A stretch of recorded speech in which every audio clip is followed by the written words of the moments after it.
এখন এনেকুৱা জাহাজ যিখন জাহাজ কেতিয়াও ডুবাৰ সম্ভাৱনা নাছিল। কিন্তু 14 এপ্ৰিল 1912 চনৰ ৰাতি টাইটানিকে এনেকুৱা এটা ট্ৰেজেডিৰ সামনা কৰে যিটো পৃথিৱীয়ে আজিলৈকে পাহৰিব পৰা নাই। সঁচাকে টাইটানিক জাহাজখন ডুবাৰ পৰা বচাব পৰা গ'লহেঁতেন নেকি? আজি আমি জানিম টাইটানিকৰ এটা দুখ লগা কাহিনী।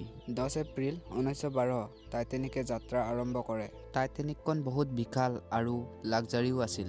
ইয়াত 2000তকৈ অধিক লোকে ভ্ৰমণ কৰিব গৈছিল। বিজনেছমেন, মিডল ক্লাছ ফেমিলি আৰু বহুতো জনসাধাৰণ লোকে এটা সপোন লৈ আমেৰিকালৈ যাত্ৰা আৰম্ভ কৰে। টাইটানিকত 16টা ৱাটাৰ টাইট আৰু 20টাহে লাইফ বোট আছিল। ইয়াৰ ফলত বহুত লোকৰ মৃত্যু হয়।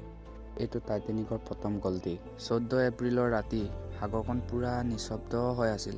জাহাজত থকা কেপ্টেইনে ৱাৰ্ণিঙো পাইছিল যে আগত এটা আইচবাৰ্গ আছে, মানে এটা ডাঙৰ বৰফৰ টুকুৰা। কিন্তু টাইটানিকখন ফুল স্পীডত আছিল। ৰাতি 11:40ত টাইটানিকে এটা বৰফৰ টুকুৰাত খুন্দা খায়। খুন্দা খোৱাৰ ফলত 5টা ৱাটাৰ টাইট কম্পাৰ্টমেণ্টত পানী লাহে লাহে সোমাব ধৰিলে। টাইটানিক আব বাছ ডুবনে কা কাগাল মে থা। আৰু লাহে লাহে কৰি টাইটানিকখন ডুবিব ধৰিলে। কিন্তু সবচে ডাঙৰ কুৱেশ্যন এইটো যে টাইটানিকখন বচাব পৰা গ'লহেঁতেন নেকি?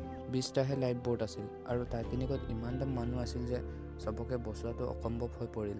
আৰু কিছুমান মানুহে ভগৱানক চিন্তা কৰিলে আৰু কিছুমান মানুহে সাহস দেখুৱালে। এজনী সৰু ছোৱালী ৰুথ বেকাৰ, যোনে নিজৰ মাকৰ আৰু ককায়েকৰ লগত লাইফ বোটত পাই গ'ল, কিন্তু নিজৰ বাপেকক লাইফ টাইমৰ কাৰণে হেৰুৱাই পেলালে। লগতে নতুনকৈ বিয়া পতা এহাল কপাল একেলগে মৰাৰ সিদ্ধান্ত ল'লে।